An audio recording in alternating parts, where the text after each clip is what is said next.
They didn't shout, didn't argue. They just told me to sit on a log and wait. They said they'd be right back with the picnic basket, that the cooler was too heavy, and they needed to get it from the car. And then the engine started and never came back. I sat there for a whole hour before I allowed myself to believe what had just happened, that Peter, my son, and Karen, his perfect fastidious wife, had driven off, that they had taken me miles deep into the Lake District. Not to have Sunday lunch, but to leave me to die, to disappear. I was 74 years old. My hip hadn't healed since my fall in April. I had no phone, no walking stick, no handbag, just a sweatshirt, walking shoes, and the emptiness of trees surrounding me. The first thing I felt was shame, as if I had done something wrong, as if perhaps I had misunderstood them. Maybe I'd said something they didn't like that morning, about Karen's dreadful cooking, or how Peter never visited me without asking for money. Maybe I was just old, bitter, and impossible, as Karen had said last Christmas. Then the shame gave way to heat. It was mid-September, but the sun shone fiercely, making it easy to forget that summer was technically over. I moved into the shade of a pine tree and sat on the roots, trying to piece together my next step. "All right, Jean," I whispered to myself. "Think."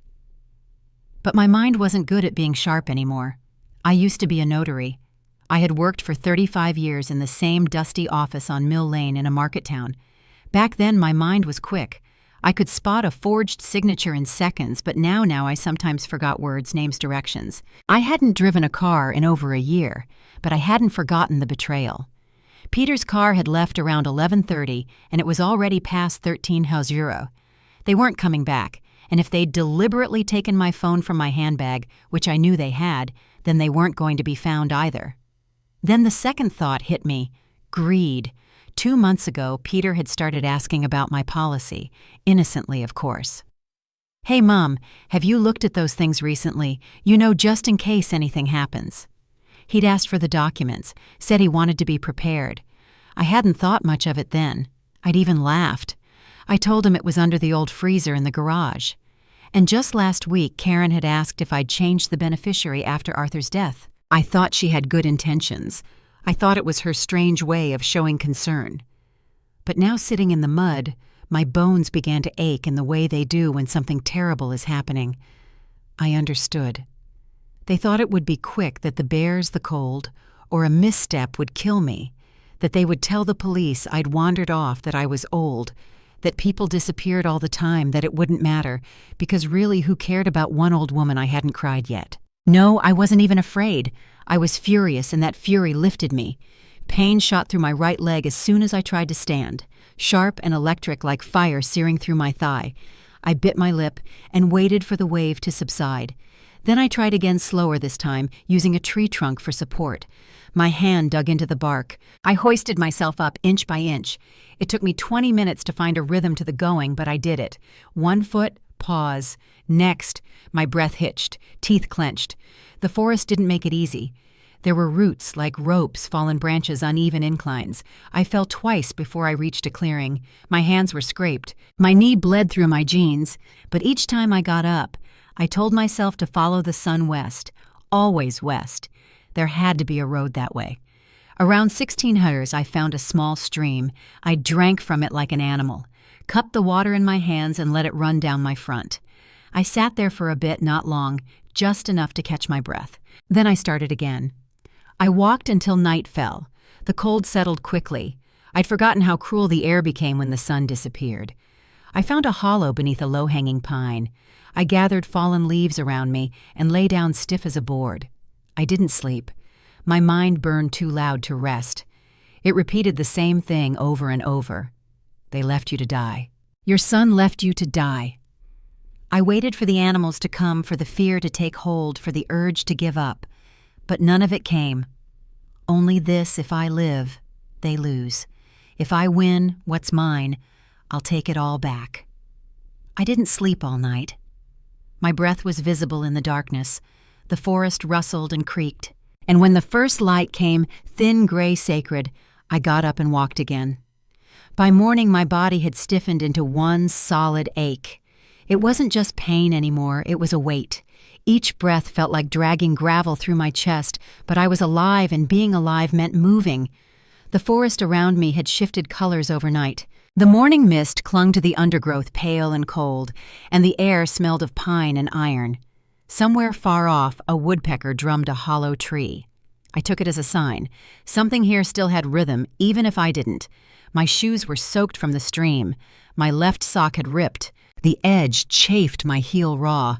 When I tried to walk, my hips screamed, but the scream was quieter now, like a sound that had accepted it wouldn't be heard. I followed the water. It was something my husband Arthur used to say. You get lost. Follow the water. It'll lead you to where people live or where they died trying. I never thought I'd actually need that advice. Every few hundred yards, I stopped leaning against a tree. My throat was dry with thirst. My lips cracked. I chewed pine needles just to produce saliva. The taste was sharp and bitter. I thought of how Karen once chastised me for keeping survival gear in the car. An old blanket, a torch, muesli bars. I'd taken them out last month when she'd offered to clean the boot. Now I realized what she had really done. They had been planning this for weeks, maybe longer. There was a moment somewhere between the second and fifth fall when I wanted to lie down and let it end. It came quietly like a whisper. No one's coming, Jean. No one's looking. I almost believed it. Almost. Then I saw a sweet wrapper stuck to a bush. Shiny purple, half buried in the earth.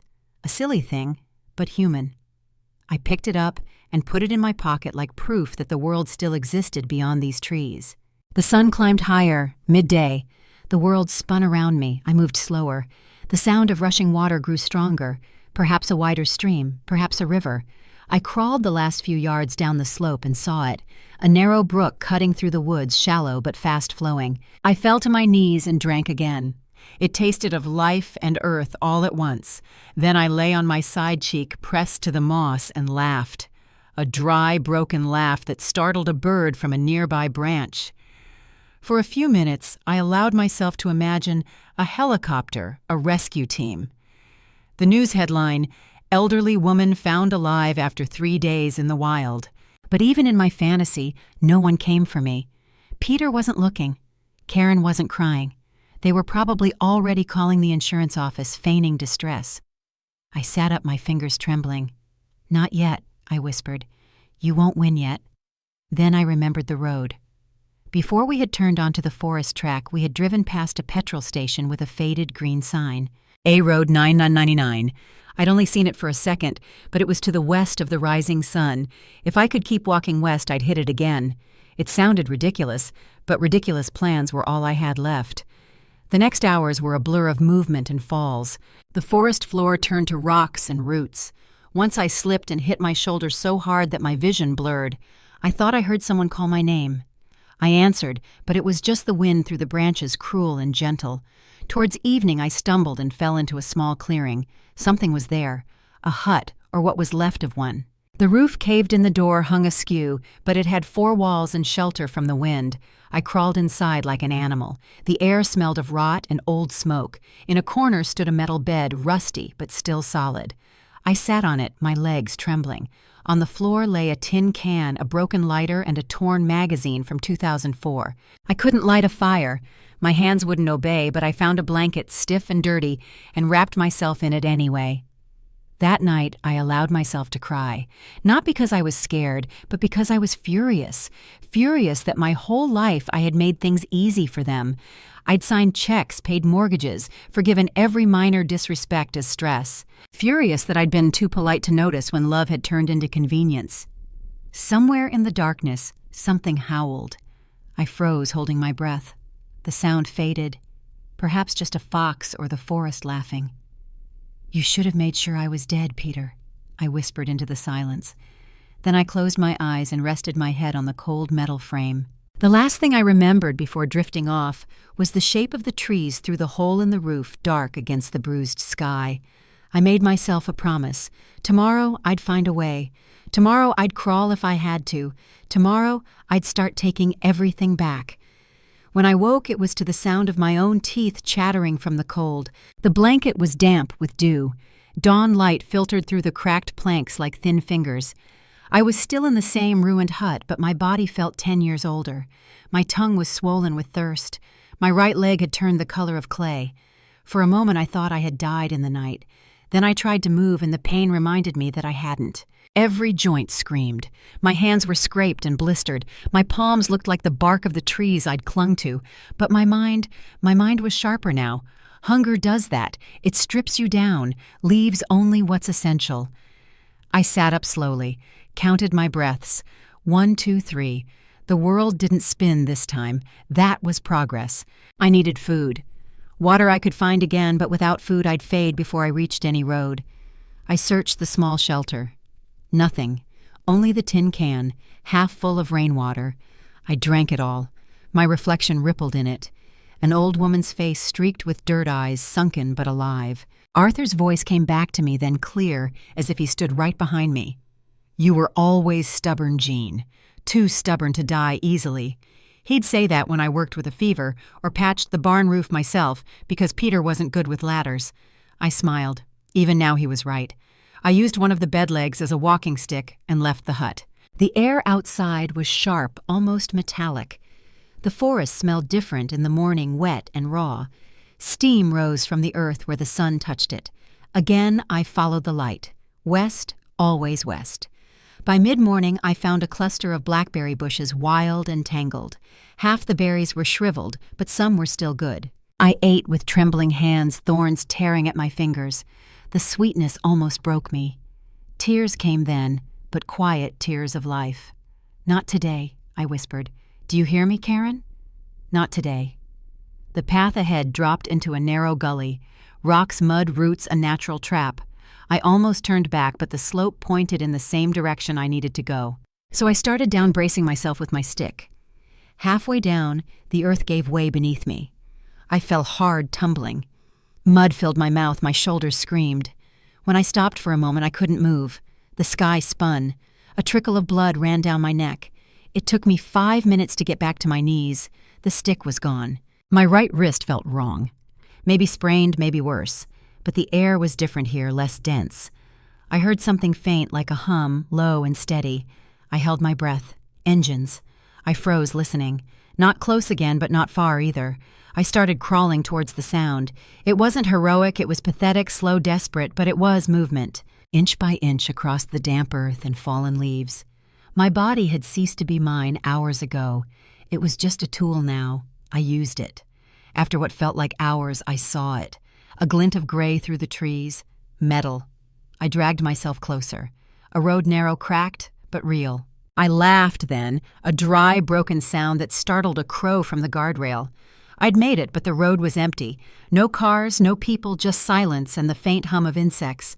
My laugh turned into a sob. I sat on the verge, breathing in the dust and the ghosts of exhaust fumes, and for the first time since that morning in the woods, I let my mind wander home. I imagined the house on Laurel Road, the lilac bush Arthur had planted before he died, the peeling letterbox with my name still half-painted, Jean Evans. I imagined Peter standing in the driveway, perhaps rehearsing his story for the police. She just wandered off. You know how forgetful she was.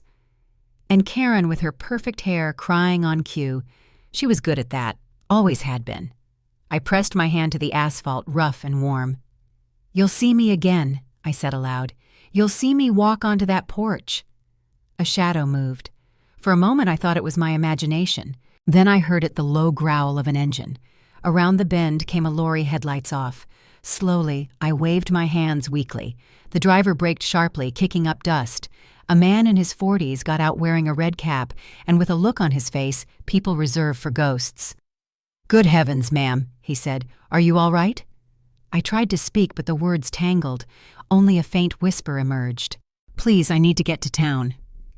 He hesitated, then nodded. "Get in. I'll give you a lift." He helped me into the passenger seat. The smell of petrol and coffee filled the cab. He offered me water from a plastic bottle. I drank it in one gulp. "What happened?" he asked as we started off. "Lost your way." I looked out the window at the passing trees. "Something like that. Got family here." I almost laughed. "Not anymore." He didn't press. He drove in silence. As the forest thinned and the first roofs appeared, I felt something tighten in my chest. Not relief, not fear, something in between. I wasn't finished suffering. I was just finished being lost. "Drop me near Mill Lane, please," I told him. "I can walk from there." "Sure, ma'am," he asked. I nodded. I've been walking a long time. He left me by the old petrol station, the one I'd passed that morning before they took me. I stood there watching his lorry disappear into the distance. I was home dangerous still, but close enough to home to start a war. The first thing I noticed was how normal everything looked. Cars drove by. People walked dogs, carried groceries, shouted into phones. At the petrol station, the same faded banner hung above the window. Now serving breakfast baps. My town hadn't changed. Not because of my disappearance. Not because of my suffering. Life seemed to have carried on perfectly well without me. I didn't go home. Not yet. Instead, I walked slowly and crookedly, like someone recovering from surgery down Mill Lane, towards the only place that would let me disappear for a little while. The Golden Pine Inn. It had been there since the 70s. It still had the same cracked neon sign and pots of plastic geraniums. I hadn't been in there in over 20 years, not since Arthur's brother came to visit, and drank too much to stay at our house. The man behind the counter didn't recognize me. "Something happened. Love need a room?" he asked, glancing at my dirt-streaked clothes. "Yes," I said, "just for one night." He didn't ask questions. Maybe I looked like someone who had run away. Perhaps I had. The room was cold, smelled of bleach and old air. I took off my shoes, wincing as the skin on my heel clung to my sock. I didn't cry. I just sat on the edge of the bed for a long time, staring at the old television in the corner, not turning it on. I could have called someone, the police, the local station, but I didn't. Not yet. Instead, I opened the motel drawer and found a thin notepad with a blunt pencil. I started writing. Not a letter, not a confession. A list of what I had given them. £180 for Peter's failed business. The house still in my name, but for tax reasons they paid the bills. The Toyota Camry. I no longer drove Karen's dental work, the pool installation for grandchildren who never visited. The power of attorney signed 3 years ago under duress. My insurance policy updated 6 months ago. Peter listed as the beneficiary. Each line felt like pulling a tooth. Not because of the money, but because of how easily I'd said yes. I told myself it was love. That's what mothers do. We help, we give, we stay silent. But now each yes felt like a nail, and they would have used those nails to build my coffin. When I finished the list, I folded the paper and tucked it under my pillow. Then I lay down, staring at the cracked ceiling. I didn't sleep. I just waited. At 19:00, I left the room. I walked slowly to the edge of town towards Laurel Road, my road. I didn't get close enough to be seen, just far enough to see the lights. My house was lit up. Lights on the porch, in the living room, in the kitchen. I recognized the pattern. It was the setup for a wake, and then I saw the reason. Balloons tied to the letterbox silver floating like an apology. They were holding a wake. I stood in the shadow of an oak tree across the road and watched as guests arrived. Neighbors, colleagues, a few people from Peter's church community. They brought food, hugged each other, laughed, and then I saw her. Karen in a dark dress, her hair pulled back, eyes red, but her makeup flawless. She was good, I'll give her that. She could sell grief like a professional. She stood at the top of the steps, hand on her heart, nodding as people offered condolences. Peter wasn't outside, but I could imagine him inside preparing his speech. "We lost her too soon. She was forgetful. We thought she just went for a walk. We never would have thought." I felt nothing. No anger, no heartbreak, just a deep, precise clarity. They were mourning me under my roof over food I had probably paid for. Let them cry, let them grieve, let them believe for now that they had gotten away with it because tomorrow everything would change. I turned and walked back to the inn. Each step was surer than the last. I slept that night deep and cold as stone. When I woke, I had one thought in my head. I need my money, my rights, my name. At 9:00 as I walked into my bank. The cashier, young Bright, smiled. She froze a little when she saw me. "Madam, I'm sorry.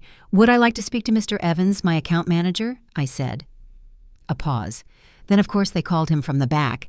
He came out 5 minutes later carrying a clipboard and a cup of coffee. He nearly dropped both when he saw me. "Mr. Evans, I'm alive," I said, "and I'd like to review my accounts." We sat in his glass-walled office. He fumbled with his pen, sweating. "We were informed that is your son. I didn't ask what he told you," I said calmly. "I asked to review my accounts." He swallowed. "Yes, right away." It took an hour. Every transaction, every withdrawal, every monthly direct debit I hadn't authorized. It turned out Peter had been busy allocating, renaming, consolidating assets. He'd told Mr. Evans 2 weeks ago, no doubt, in preparation for the payout. By noon, I had frozen all joint accounts. By 12:30, I had revoked the power of attorney. At 13:00, I called my solicitor. "Arthur's old chap?" he asked. "No," I said. "Someone sharper, because it wasn't just about protecting what was mine. It was about making them answer." By 14:00, I was back in the motel room holding a file full of papers, legal, real, powerful, not pretense. I hadn't decided when to show up yet. Not at dinner, not at church. I wouldn't wait for the day they thought they had won, the day the check arrived, and then I'd walk through that door. Not a ghost, not a victim, but an accounting. By the time I left the inn, 2 days had passed. I'd washed the dirt from my face, cut my hair with the motel scissors. I'd even borrowed a bright jumper from the charity shop next door. When I looked at my reflection in the bathroom mirror, I barely recognized myself. There was something in my eyes that hadn't been there before, a calm, unforgiving stillness, just the kind that comes when you stop asking. I took a taxi to the other side of town. I didn't tell the driver where I really lived. "Near Maple Avenue and Sunny Street," I said. "The White House with the lilacs." He nodded. He didn't care. I was grateful for that. People who don't care are useful when you're planning a return from the dead. The air was heavy thick with the promise of rain. I asked him to stop half a block early. My hip ached as I got out, but the pain felt different now. Less like suffering, more like proof. Proof that I had survived. The first thing I noticed when I turned the corner was a banner. "In loving memory of Gene Evans, 1949 to 2023. They'd hung it on my porch. I stopped walking, just stared. My porch, my name, my death. They'd even used a photo from Arthur's funeral, the one where I was wearing the blue shawl he'd bought me in a seaside town in Cornwall. They must have taken it from the wall in my bedroom. In the driveway, Peter was talking to a man in a dark suit. The insurance representative, I guessed. His posture gave him away. The polite lean, the rehearsed nod, the false sympathy. Karen hovered around them. Hands clasped, eyes dewy. She played her part beautifully. I stood behind the neighbor's hedge, watching. Peter was clean-shaven now, hair slicked back, wearing the blazer I'd given him for his last birthday. He looked younger than he was. He was always good at looking presentable when it mattered. The man handed him a document. Peter signed it without hesitation. "That's it then," the agent said. "Once the check clears, you'll receive confirmation by post. Again, my sincerest apologies for your loss." Peter's voice was smooth calm. "Thank you. She was a wonderful woman." I almost laughed. A wonderful woman, one you abandoned among the trees. When the man drove off, Karen turned to Peter. Her smile vanished the second the car was out of sight. "So how much?" "Enough," he said. "More than enough." I watched them walk inside. Karen's arm threaded through my son's, he and his perfect wife, planning their new life on my bones. I stayed outside until the rain started. Cold drops, thin and relentless. Then I walked to the end of the street and sat at the bus stop. The woman next to me, middle-aged, carrying a shopping bag, offered me a tissue. "Funeral?" she asked quietly, nodding towards the house. I hesitated. "Something like that." She smiled kindly. "My mom's anniversary was last week. Still sometimes expect her to call. Silly, isn't it?" "Not silly," I said. "Just human." That night I went back to the inn. For the first time I turned on the television. It was the local news. The tragic story continues as family and friends mourn the disappearance of 74-year-old Gene Evans, the anchor said. Authorities have not ruled out an accident. They showed my picture, my house, my son's false grief. I watched it all in silence. Then I turned off the television and sat in the dark. I felt no sorrow. I felt a strange, rising satisfaction. They had built a perfect lie, and I was going to burn it down one truth at a time. The next morning I went back to the bank.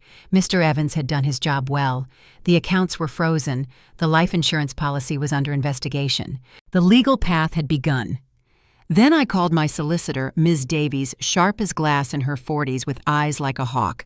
I'd found her through a recommendation from the inn receptionist's cousin. For all people, small towns have their uses. She listened carefully as I told her everything. Every transaction, every document, every manipulation. She didn't interrupt. When I finished, she said quietly, "Mrs. Evans, if even half of this is true, it's attempted murder." I nodded. "They won't see it that way." She adjusted her glasses.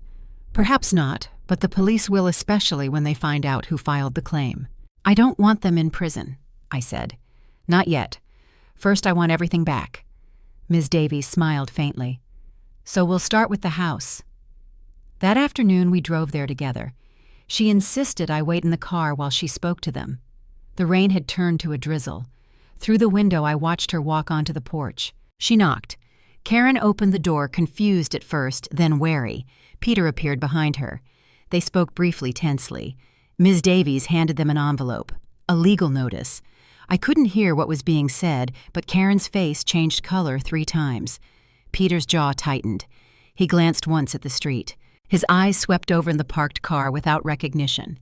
Then Ms. Davies turned and came back. Calm, composed, she slid into the passenger seat. "They have 72 hours to vacate the premises," she said. I stared through the windscreen at the wet reflection of my porch. "All right, you'll need to appear in court," she added, "to confirm your identity." I smiled faintly. "I'll be there." That night, I slept with the envelope on my bedside table. Rain tapped against the window. For the first time since being in the woods, I felt something akin to peace. Not the soft kind, the kind that precedes a storm. Tomorrow, they'd know. Tomorrow, a dead woman was coming home. The courthouse smelled of lemon polish and old disputes. I sat on a wooden bench near courtroom 3B, the file on my lap, my fingers resting on its edge. Around me, people whispered, shuffled, clicked pens, divorce proceedings, small claims, inheritance disputes, but I was here because I had come back from the dead and I had the paperwork to prove it. "Mrs. Evans." The usher's voice was calm, polite. I stood knees stiff but steady. "Yes." He opened the door. "They're ready for you." Inside the courtroom was almost empty. Just the judge, the clerk, and Ms. Davies next to me at the other table, Peter and Karen. Peter's head snapped up the moment I walked in. His mouth opened, then closed. I watched the blood drain from his face. Karen didn't turn, not right away. She just stared straight ahead. Hands clasped like a girl in church, but I saw her shoulders stiffen, as if she felt a ghost brush past her. The judge looked at the document before her. "This hearing concerns the verification of identity of Mrs. Jean Evans in connection with property and insurance claims initiated by third parties. Is the applicant present?" "I am." I said, my voice steady. Peter blinked, then rose abruptly. "Your Honor, this is madness. She's—" He hesitated. Couldn't say it. "Alive," I finished for him. "I'm alive." Karen finally looked at me. Then her eyes scanned me as if I were some street artist pretending to be someone I wasn't. She didn't say a word, but I saw it on her face. Fear. The judge didn't smile, but her tone softened. "We'll begin by confirming your identity, Mrs. Evans." I handed her my birth certificate, my ID card, my driving license, invalid but mine. Ms. Davies provided medical records from the clinic I'd visited the day after escaping the woods. Photos of injuries, a police report filed that morning. Everything laid out page by page. The judge reviewed it all silently. Peter sat like a stone. Only once did I see him look at Karen, and that look said everything. This wasn't part of the plan. They thought I'd died quietly, that nature would cover their crime. Instead, I had returned with ink and witnesses. After a long pause, the judge looked up. "The court finds Mrs. Jean Evans to be legally alive and fully capable of managing her affairs effective immediately. All property and financial rights revert to her." Ms. Davies nodded. "We will begin proceedings to reverse the power of attorney transfer and restore ownership of the house on Laurel Road." The judge struck her gavel once. "So ordered." That was it. No drama, no outrage, just the sound of a gavel and the end of their game. As we rose to leave, Peter came up to me. His voice dropped to a whisper. "Mom, what are you doing?" I looked him in the eye.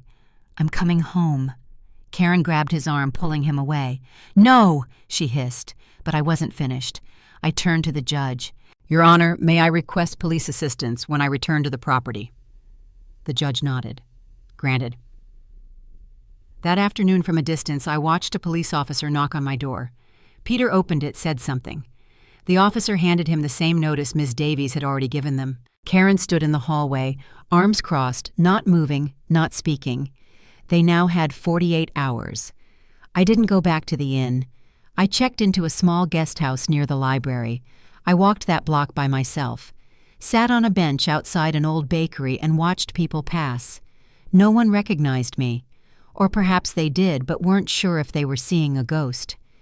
That night I wrote again. This time, not a list, not facts, but a letter to my granddaughter Megan. If they allowed you to believe I was dead, I want you to know the truth. I didn't die. They left me, but I came back. And I didn't come back for revenge. I came back to remember who I am. You always saw me even when they didn't. I'll be waiting for you to be ready to find me. With love, Gran. I folded the letter, sealed it, and took it to the post office at dawn. The woman behind the counter looked at the name and address.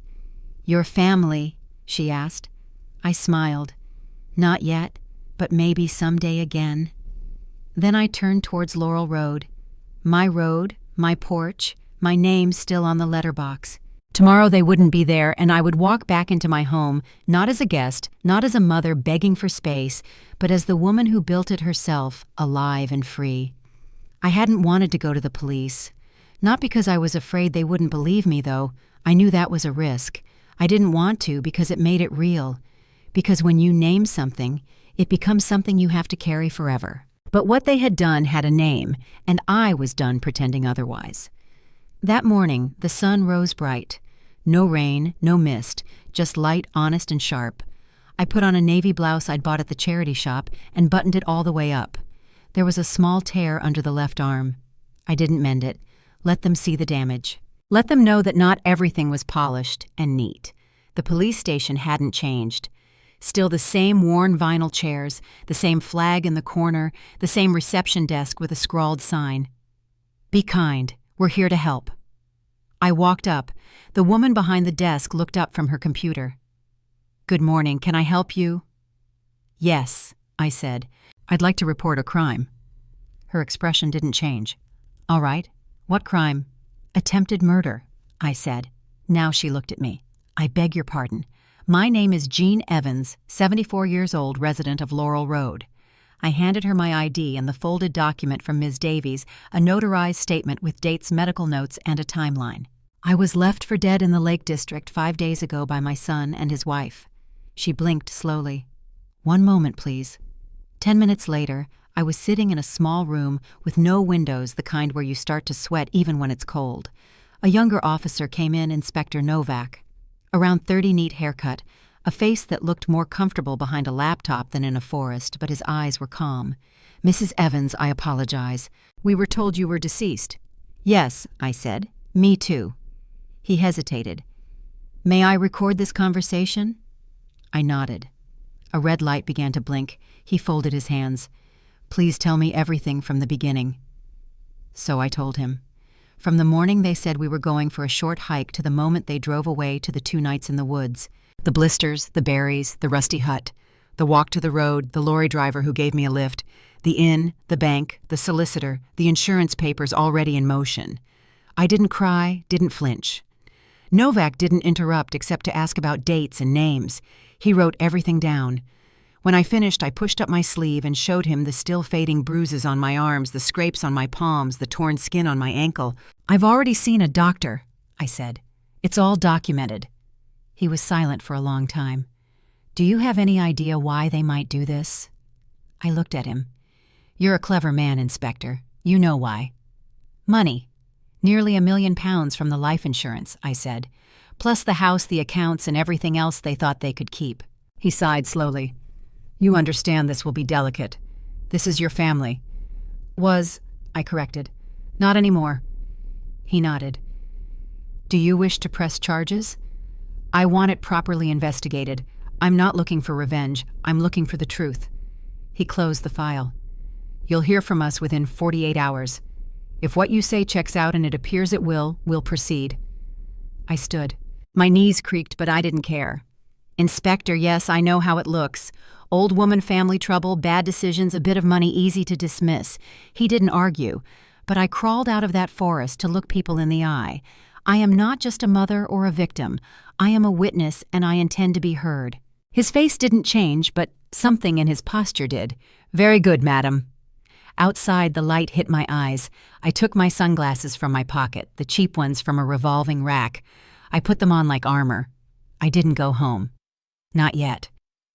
I went to a cafe on Short Street one I hadn't visited since Arthur died. I ordered a black coffee, sat by the window, watched people living, and waited.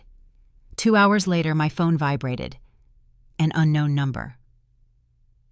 Mrs. Evans, Inspector Novak's voice. We've reviewed the preliminary documentation. I've assigned a team. We're opening a formal investigation. I closed my eyes, not in relief, but in readiness. They had thrown dirt on me. Now they were going to watch me rise. There was a time I would have died for Peter, not in the dramatic movie kind of way.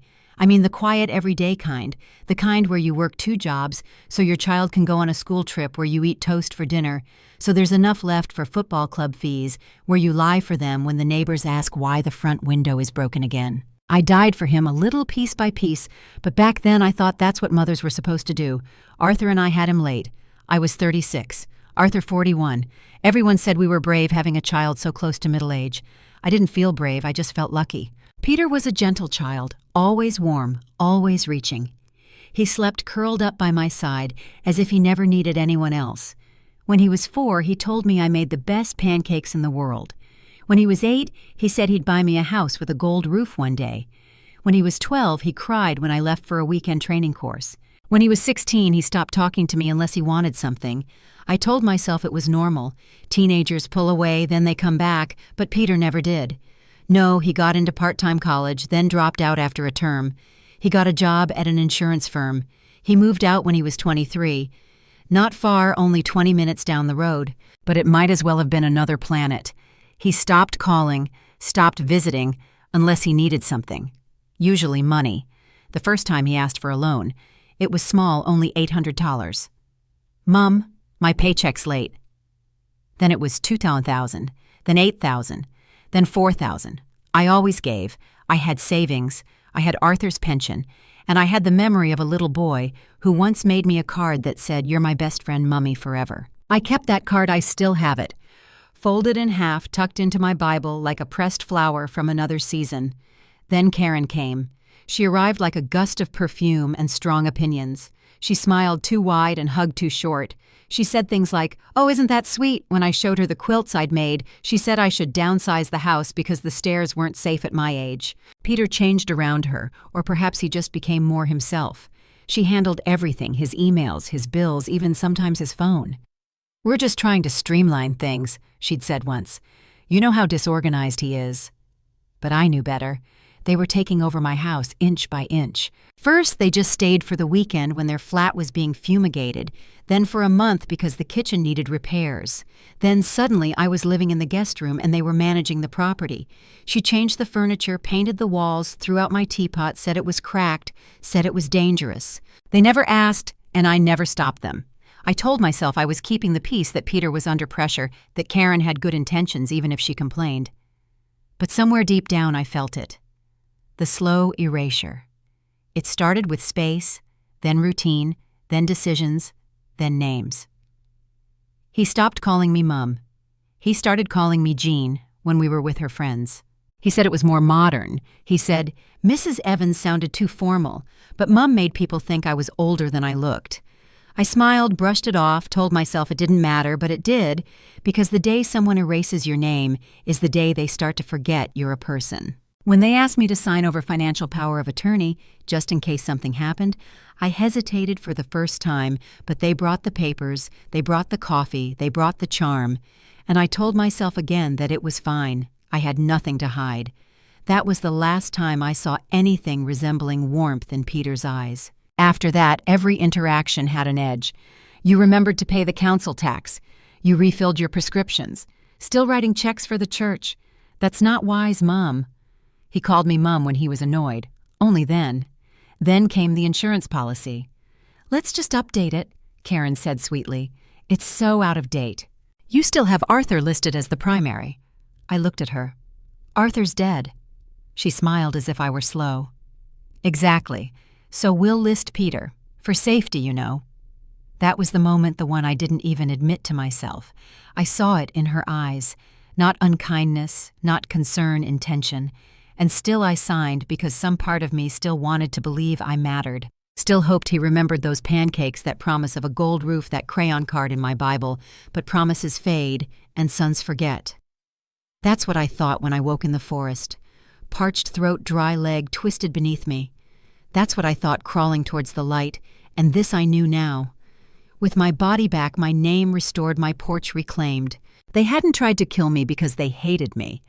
They'd done it because I had become inconvenient, because they thought I had no use anymore, but they were wrong. I was still here, and for the first time in my life, they were going to see who I really was. Without kindness to hide behind, without love to protect them, without silence to save them. No more mother, no more bank, no more ghost. Just me. Jean Evans. They were still there when we pulled up. A removal lorry sat in the driveway, its back doors open, 2 suitcases stacked beside it, but nothing packed inside. The curtains were still drawn, the porch lights off the post, untouched. They weren't preparing to leave. They were waiting for someone to change their mind. I hadn't. The police officer got out of the car first, young, quiet, by the book. Ms. Davies followed him, calm as ever, holding a copy of the court order in her hand. I opened my car door last. I took my time. My foot touched the driveway like a promise. The officer knocked. No answer. He knocked again, louder. "This is the police. You have received a formal notice. Time is up." We heard movement, the sound of blinds being pulled aside. Then the door opened. Karen stood there in leggings and an oversized sweatshirt, her hair in a high bun as if it were laundry day. She looked into my eyes, then looked past me as if I were a mist. "What is this?" she asked flatly. Ms. Davies stepped forward. "You are being formally evicted under an emergency reversal of property transfer. As per court order, the rightful owner has returned." "You mean her—" Karen's mouth twisted. "Yes, her," Ms. Davies said. Peter appeared behind her, barefoot, half-shaven, holding his phone. "This isn't necessary," he said. "We're appealing. You can't just come in here like this." The officer raised his hand. "Sir, you had 72 hours. You received written notice and time to vacate the premises. This is not a discussion." Peter looked at me then, for the first time since the forest. Really looked. He didn't say my name, didn't ask how I was, didn't say sorry. He said, "You're ruining everything." I almost smiled because it was true. They hadn't just counted on my death. They'd built an entire life on it. And now I stood in the doorway with a court order and 2 witnesses alive and unblinking. "I'll wait outside," I said calmly. "You have 20 minutes. Karen crossed her arms. "You think this makes you noble? You think anyone cares? You're just a bitter old—" Ms. Davies interrupted, her voice still gentle. "You're not helping yourself, Mrs. Evans." "I'm not her," Karen snarled. "No," I said. "You never were." They slammed the door. Inside I heard drawers opening a cupboard, the hurried thumps of half-filled boxes, but I didn't move. I stood on my pavement and watched the street. The neighbors weren't looking. Curtains twitched, but no one came out. Small towns knew how to pretend not to see. The officer stood by the steps. Ms. Davies stood beside me. "Do you want to say anything?" she asked quietly. She nodded. "No." She waited. "But you do," I said. "Go on." I looked at my garden. The dry pots, the hedge they'd never trimmed. I'd spent 30 years caring for this house. The paint, the leaks, the repairs, every little scratch. I'd been proud of it, and then I'd spent 5 years watching them ruin it, piece by piece. First they changed the paint, then they changed the rules, then they changed me. Ms. Davies didn't interrupt. "I thought love meant silence, meant giving, meant patience." "And now?" she asked. "Now I know love should never be taken for granted." I said, "And silence isn't always a grace. Sometimes it's just permission." The door opened. Karen came out first, carrying a sports bag and a plastic container labeled office. She didn't look at me. Peter walked slower. He had a backpack and one suitcase. His eyes were bloodshot, his shirt pulled out. He stopped halfway down the steps. "You could have talked to me," he said. "I did," I replied. "You stopped listening." He looked like he wanted to say more, but he didn't. They loaded the car in silence. I waited for them to drive away. Then I walked inside. The air was stale. The living room smelled of some air freshener, vanilla, and chemicals. The walls were still the pale gray Karen had insisted on. The curtains were new, but the shape of the house was mine. The silence inside wasn't empty. It was clean. Ms. Davies walked through behind me, checking documents, taking photos for documentation. The police officer made a note, then stepped outside to confirm on his radio. I stood in the kitchen doorway. My old teapot was gone. So was the fruit bowl Arthur and I had bought in Brighton. The photo wall had been replaced with prints of trees and quotes written in cursive. One read, "Family is everything." I took it off the wall and laid it gently on the counter. Then I opened the back door and let the air in. Later, after everyone had left, I made tea. Not from my teapot. That was gone, but from a dented saucepan I found under the sink. I drank it standing in the back garden next to the lilac bush. It hadn't bloomed in years. Maybe it would bloom in spring, maybe not, but it was mine again. Every dry branch, every ugly room, every broken drawer, mine. And this time I wasn't giving it back. I didn't call Megan. I just wrote the letter, put it in the postbox, and waited. I didn't expect her to come. She lived in a different county now. University work, her own life, and she hadn't visited me in a year after Arthur died. But 3 days after reclaiming the house, I heard a knock at the door. Not the doorbell, a knock, quiet, uncertain. I opened it, and there she stood. 24, maybe 25 years old, hair darker than I remembered, a nose ring, a small suitcase at her feet. We looked at each other. She spoke first. "You're alive." I nodded. "Seems so?" She swallowed. Her eyes filled, but the tears didn't fall. "I thought they were lying." "Lying? I mean, I hoped, but they said—" She broke off, looking behind her as if still unsure she wasn't dreaming. "Come in, Megan," I said. She stepped inside slowly, as if the air might shatter if she moved too fast. She stood in the hallway, looked around. "They changed everything." "They tried," I said. She dropped her suitcase. Then she turned to me and hugged me fiercely. No words, just warmth and pressure. And that smell I once knew, shampoo and notebooks and something young I couldn't name anymore. I didn't cry, but I felt something crack open in my chest. We sat in the kitchen, no big talk, no explanations yet. I made tea. She poured honey into hers, just like she did as a child. Far too much. I watched her do it, and for a moment I felt like time had stopped. Then she said quietly, "Tell me what really happened." So I told her. Not all at once, not as a speech, just piece by piece. I told her about the forest, the log, the truck driving away, the night under the trees, the stream, what the sky looked like when I thought I was going to die, the hut, the road, the inn, the list. She didn't interrupt once. When I got to the part about the house and the courtroom and the look in her father's eyes when I walked in, she leaned forward, hands curled around her mug, as if she needed it to stay grounded. And when I finished, she sat quiet still, her face unreadable. "Then I always knew there was something wrong with them." She nodded. "Even when I was little, he wasn't like you. He didn't see people." She looked up. "You were the only one who ever did." I didn't know what to say to that, so I didn't. "I'm not surprised they tried," she said, "but I'm still angry. Not at you, at them, for thinking they could erase you." "They almost did," I admitted, "but you came back." "I didn't do it to punish them," I said. "I did it because I remembered who I am." She looked at me, her eyes shining. "You're my gran. For what?" I smiled. "I still am for as long as you want me." She reached into her bag and pulled out a notebook. "I started writing about you when they said you died.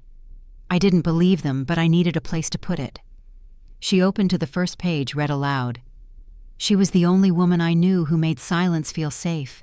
She made her own jams and never wore perfume. She smelled of laundry and old books and something else I never had a name for but still miss when I wake up alone." I listened, and this time I let the tears come because for so long, I had been invisible for so long, I had thought I'd wasted myself on people who didn't want me.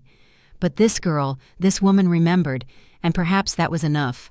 We spent the rest of the afternoon fixing the porch light, rearranging the living room, finding old quilts in the attic where Karen had shoved them into a plastic container labeled donations. We hung one over the back of the sofa. "I want to stay for a few days," Megan said. "You can stay as long as you need," I replied. That night we watched a film on my laptop. We ate popcorn from the same bowl Arthur used. She fell asleep halfway through, curled up under a quilt. I sat next to her and watched her breathe.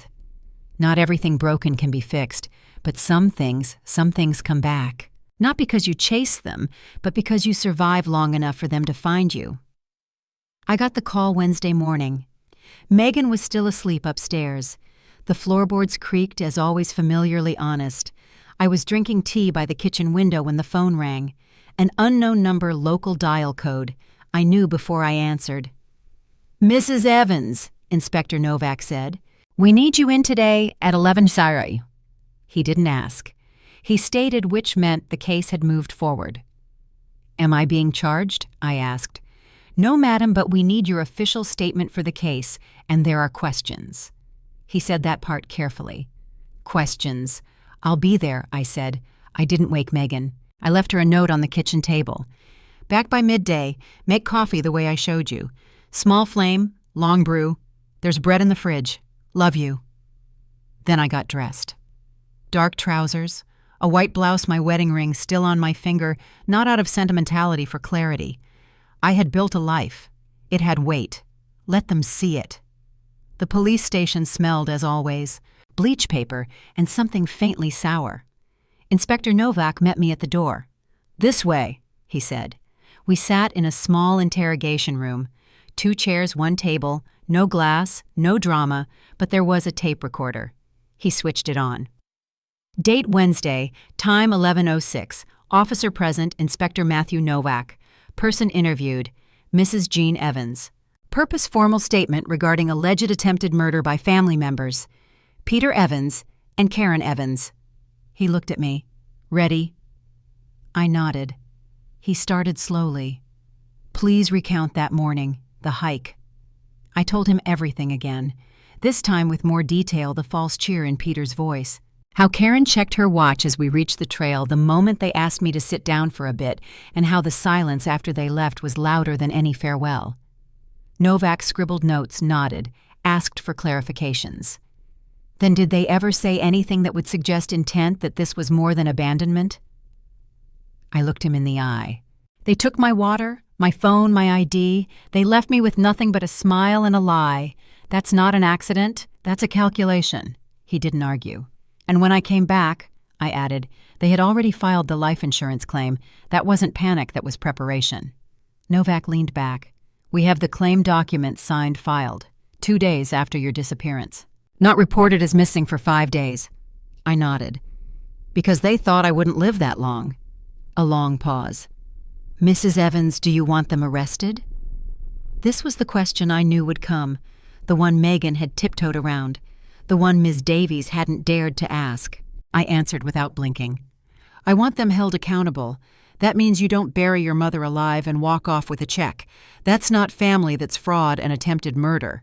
He nodded once. "We're building a case, but it will be thoroughly scrutinized." "I'm not here for pity," I said. "I'm here for the truth." He looked tired. Not unkind, just weary. "You're remarkably calm," he said at last. "I've lived through the hardest part," I replied. "The rest is just paperwork." I signed the statement page by page, without a tremor in my hand, without a pause. When I stood, he walked me to the door. "We'll be in touch soon." "You've done more than most would." I smiled faintly. "That's the thing about surviving, Inspector. You don't stop just because it's inconvenient." I stepped back out into the daylight, crisp cold, the kind of October wind that bites at your lungs. I didn't go straight home. I stopped at the greengrocer, bought Lemon's Time fresh bread. Megan liked real food, said it was like memory.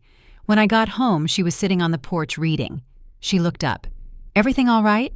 I sat down beside her. "I'm recovering." "Will they go to prison?" I looked down the street at the letterbox with my name on it. "I don't know. That's not up to me. But I want them to pay." I didn't say. "I want them to be seen." Which in a way was worse. She didn't speak, just rested her head on my shoulder. For a long time we sat in silence. Then she said, "You scare me a little." I smiled. "Good. Maybe that means I finally did something right." The envelope was cream thick, sealed with a county crest. I found it wedged into the screen door the way they do when they know a person lives alone. No knock, no ring, just gently placed like bad news delivered with manners. I didn't open it right away. I carried it to the kitchen, laid it on the table, and poured myself a coffee first. I sat down, smelled the steam, then picked up the envelope and slit it open with the same knife I'd used to slice tomatoes for lunch. A court summons, Crown Court of Cumbria. It was official now. A hearing in 2 weeks. Preliminary, not yet criminal, but the start of something that could be. Witness required. Gene M. Evans. Case number. Investigation into insurance fraud and elder abuse. Peter and Karen's names were printed just below. I folded the letter and put it down. There was no fear in me. Not anymore. But there was a strange kind of regret. Not for myself. For the version of me that once believed this would never be possible. The day passed slowly. Megan was at the library. I think she was working on a master's application, weaving it into the quiet corners of her visit. She hadn't said how long she'd stay. I hadn't asked. I spent the afternoon going through old boxes in the cellar. Not because I needed anything, but because I wanted to remember what I'd kept, what I'd let go, what they had thrown out. Without asking. I found the quilt Arthur's mother had made us for our wedding, still folded, still soft.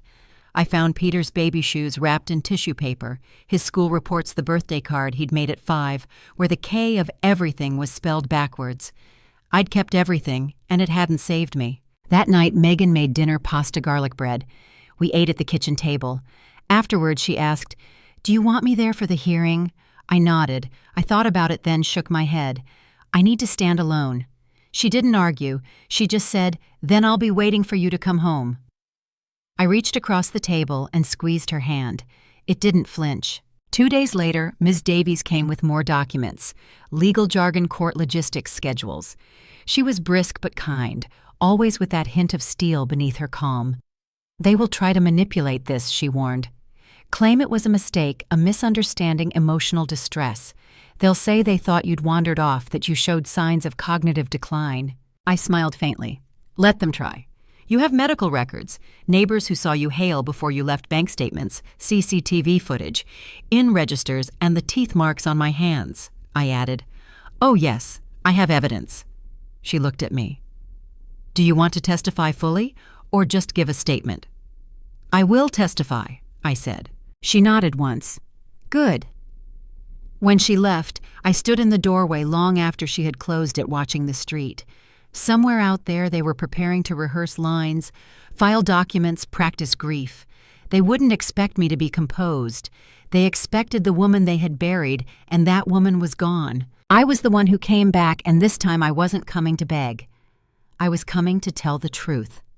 The courtroom was small. No jury box, no cameras. Just the judge, the clerk, 2 solicitors, and the sound of old wood creaking with every step. I sat at the witness table. Ms. Davies sat behind me across the room, Peter and Karen. She wore beige. He wore grief poorly ironed. The judge reviewed the files, turned a page, cleared her throat.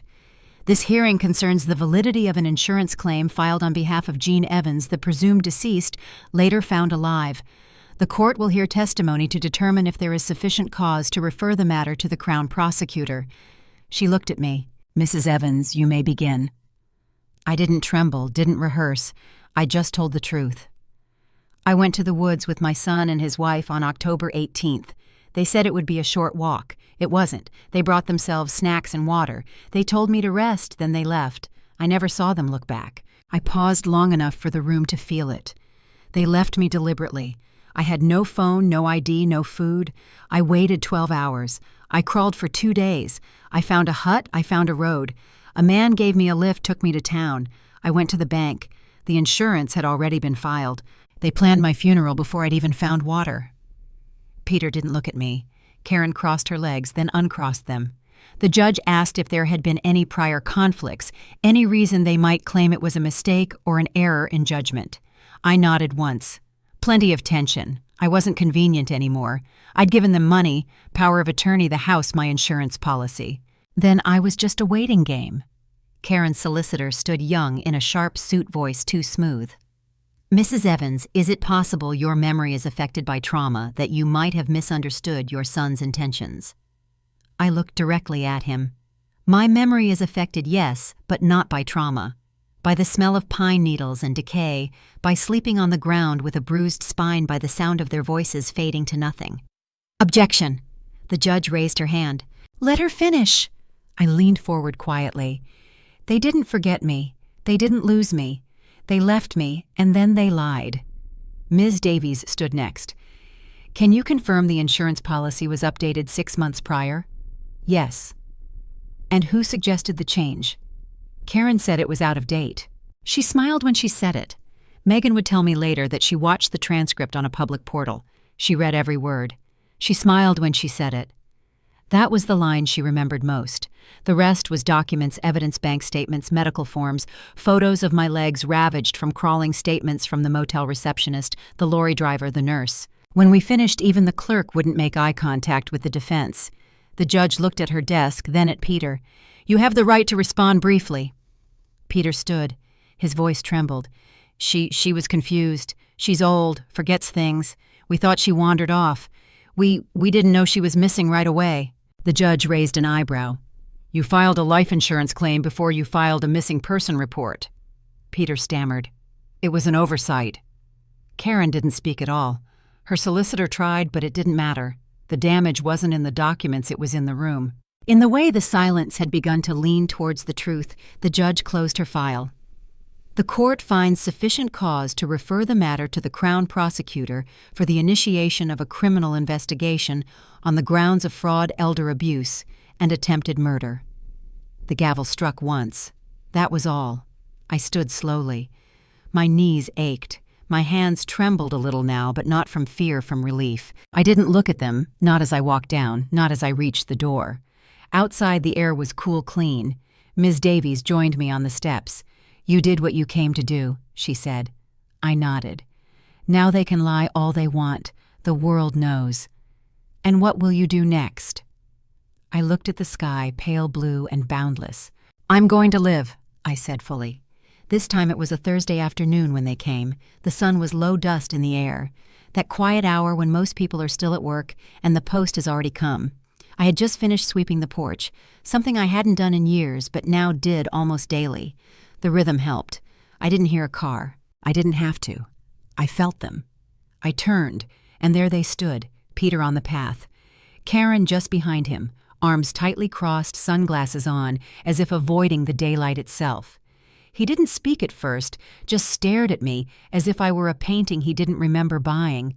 I didn't say anything. Then finally he cleared his throat. Mom, can we talk? I didn't move. About what? He shifted his weight. Everything. I just think maybe we should try. Try what? I asked. He flinched at the sharpness, even though I hadn't raised my voice. Look, I know how it looks, he said quickly. But we were scared. You were forgetful sometimes, you wandered. We thought maybe it was dementia. You thought dementia manifests in a forest? I asked. Karen stepped forward then.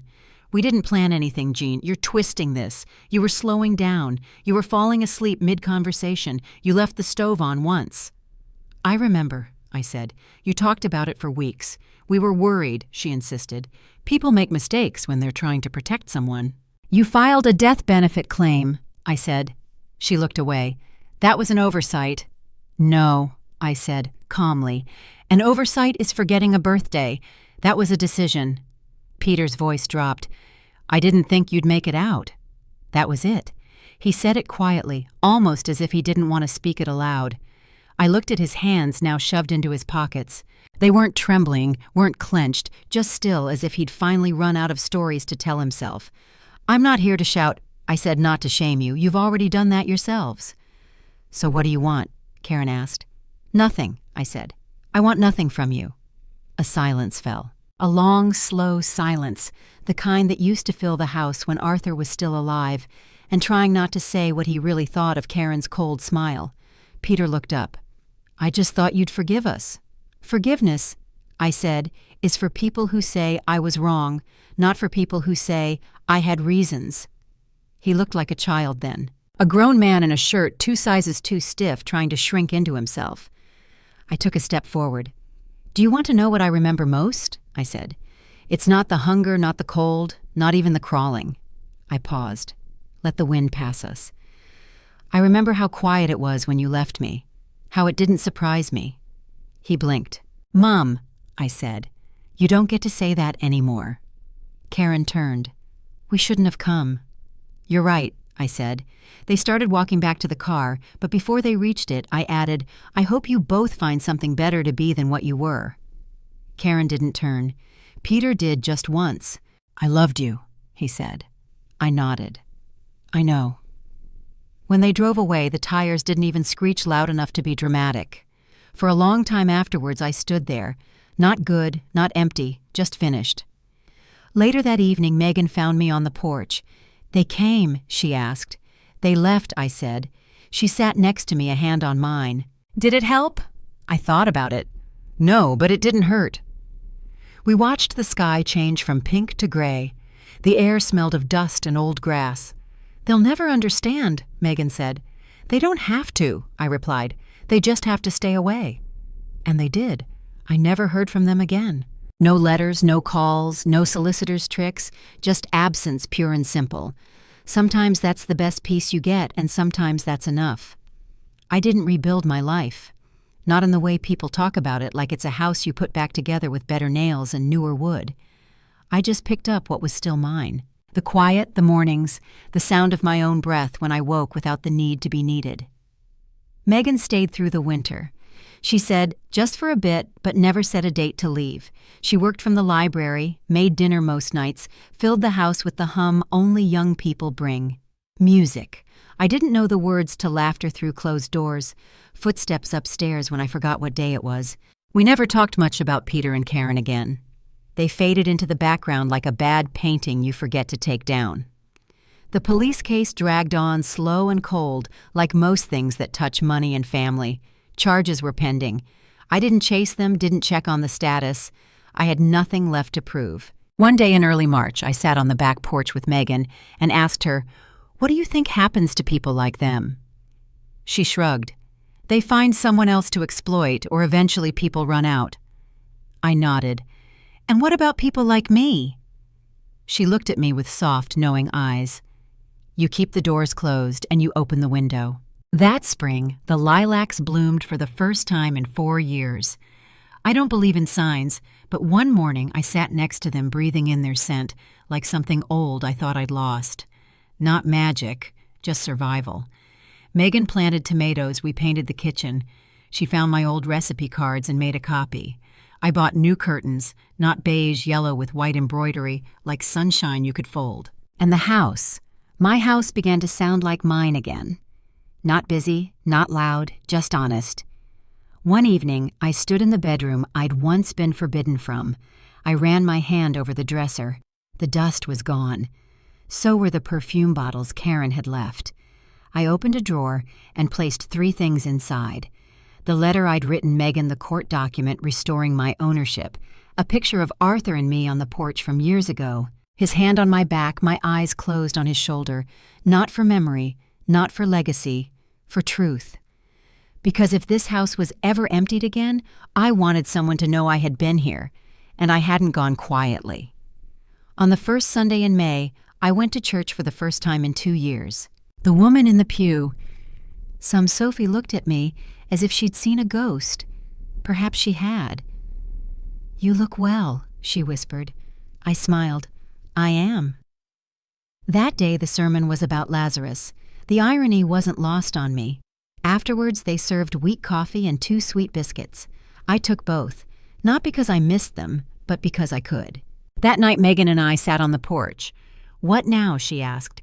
"Now we live, without plans, none that require anyone's permission." She rested her head on my shoulder. We watched the stars come out one by one like small truths too patient to be loud. And when I finally spoke, it wasn't for her, it was for you to anyone reading this. They can forget you. They can bury you. They can smile while they do it, but you're not done. Unless you say so, you can come back. You can choose silence or noise or something in between. You can keep your name even if you have to crawl to do it, especially then. So take it all back. And when they ask how you did it, say nothing, just live. If this resonated, share it. Someone out there is still crawling.